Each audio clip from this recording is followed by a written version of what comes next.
Hello there, and thanks for joining me on Life in Surround.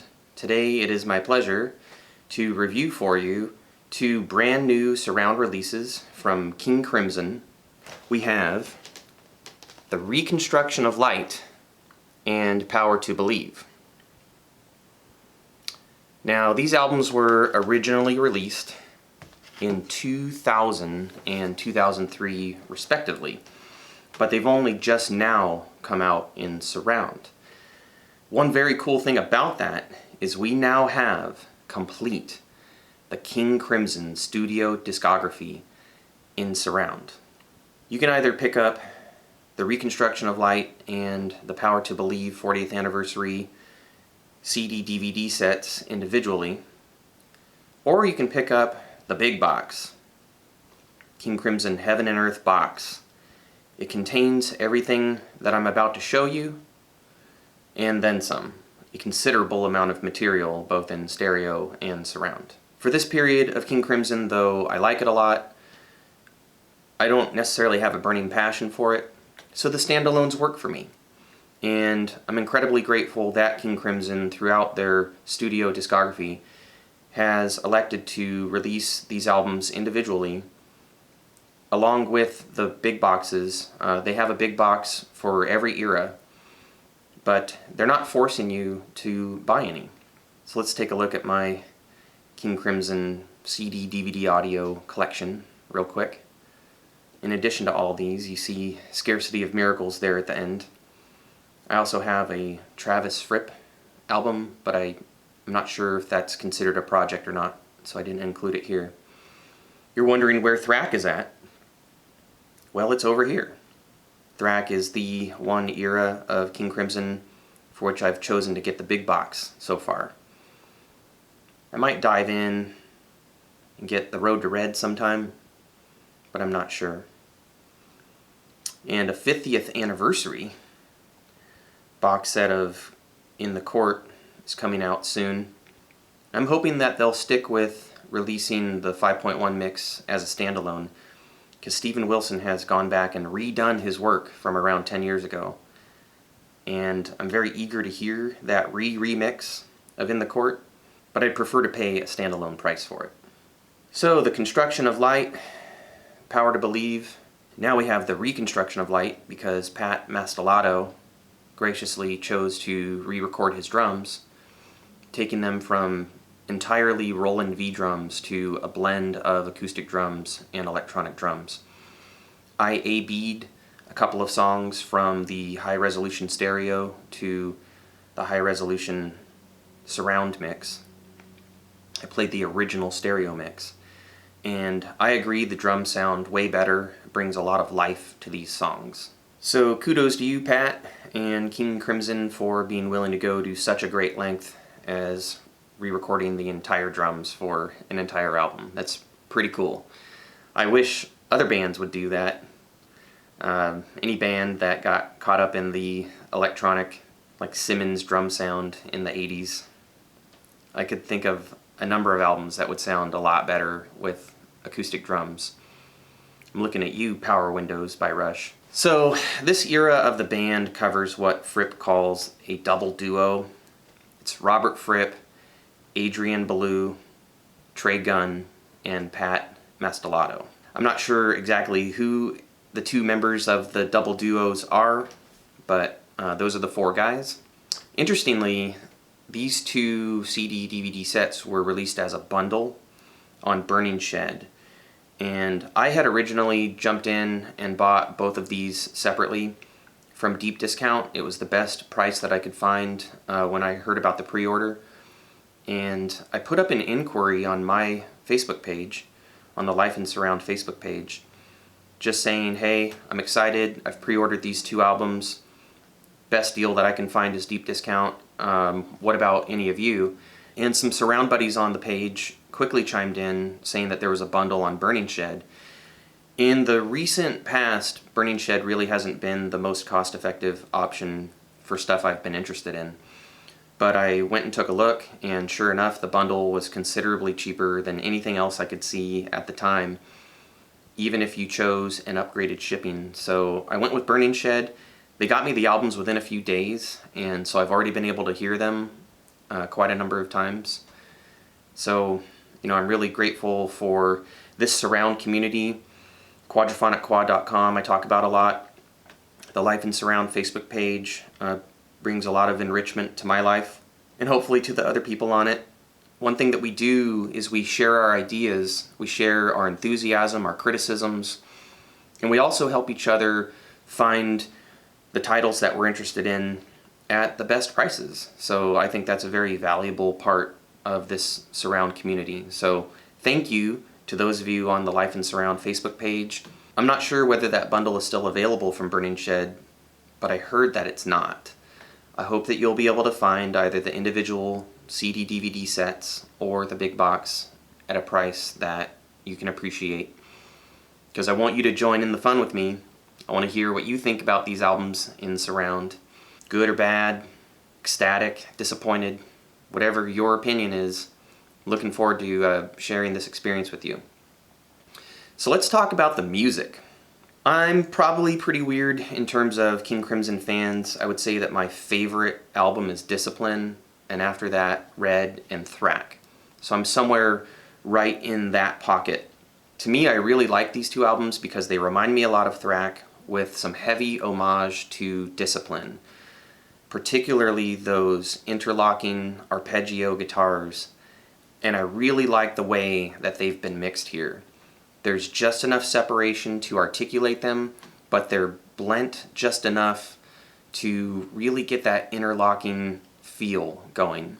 That's what really made me fall in love with King Crimson from the Discipline album. So let's talk about the sound. The sound is good. I'm not an audiophile. I never have been, I never will be. I am a surroundophile. But I do like my surround music to sound good, and it does, especially since here it's being presented in DVD audio, MLP, lossless.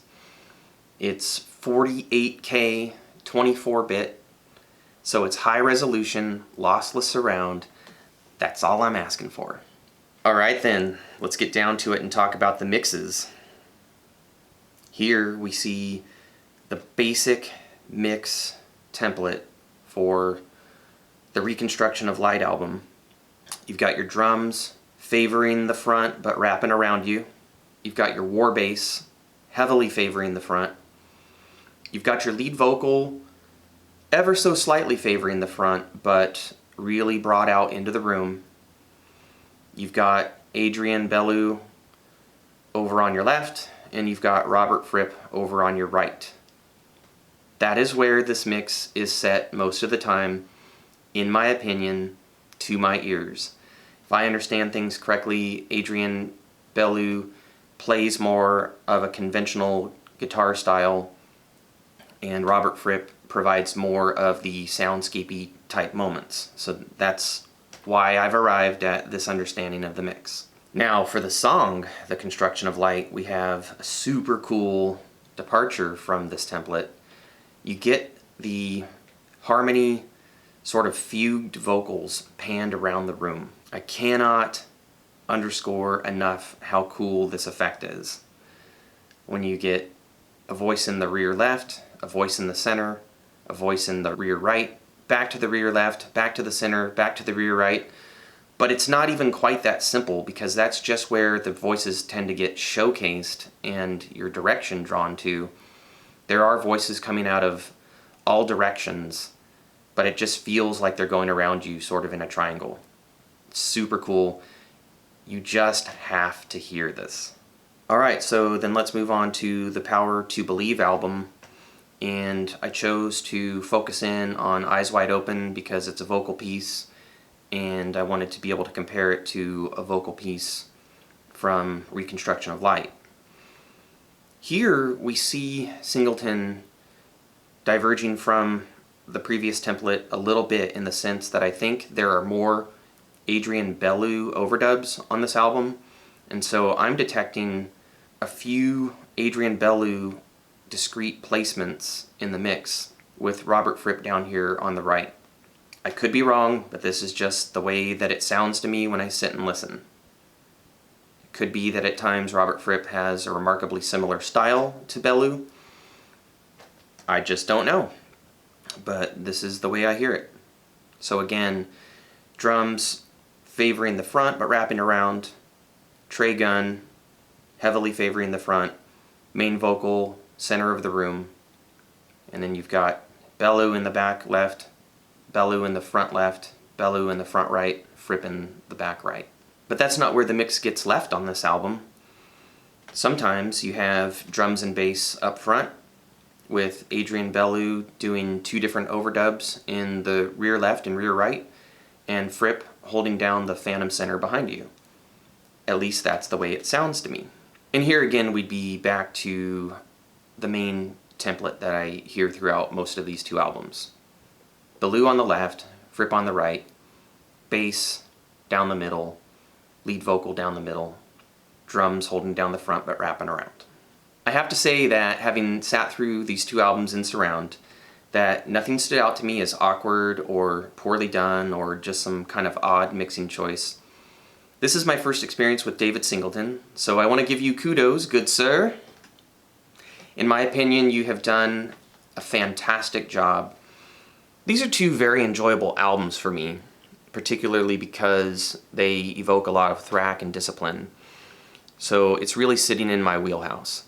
There have always been parts of these albums that have been hard for me to get into, mostly listening in the car, on CD, in stereo. The surround mixes really liven up a lot of the interaction, particularly in those interlocking guitars, panned harmony vocals going all around the room, the re-recording of the drums from purely electronic to partly acoustic.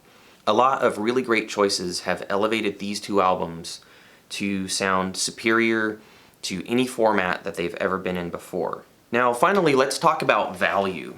I really appreciate, as I've said, that King Crimson releases their surround albums as a standalone option. I wish that all bands would do this so that fans aren't forced to buy mega boxes.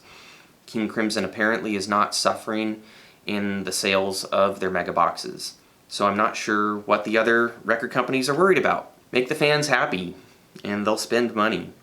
Another thing that really drives the overall value of these albums is that they're packed with mix options, either the original mixes, new surround mixes, new stereo mixes, and then particularly the extras that come with each DVD. You get Project X or Project 10, Heaven and Earth on the one, and you get Level 5 EP on the other. These are very cool to listen to. In my opinion, they upmix pretty well through Dolby Surround and RO3D. So anyway, I totally recommend these albums. If you're into later era King Crimson at all, I think these surround mixes are going to elevate these albums to a level that you've never experienced before, and in entirely a good way. I thoroughly enjoy these mixes. They fill the room, but they're plenty discreet, absolutely when they need to be. Hats off to David Singleton and to the band for putting together the last 2 surround albums that we were waiting on to complete the King Crimson discography. Now we got them all. And to you who joined me for this video, I just want to say I hope you enjoy these surround mixes as much as I have. I look forward to hearing from you, so please remember to leave your comments. Give a thumbs up if you like this video, give a thumbs down if you don't. Feel free to let me know what I can improve. Subscribe, ring the notification bell, share the video, tell your friends. And yeah, I just look forward to interacting with you. And again, we've been talking about the reconstruction of light and the power to believe. New surround mixes from King Crimson, David Singleton, excellent, totally enjoyable. And with that said, until next time, live life in surround.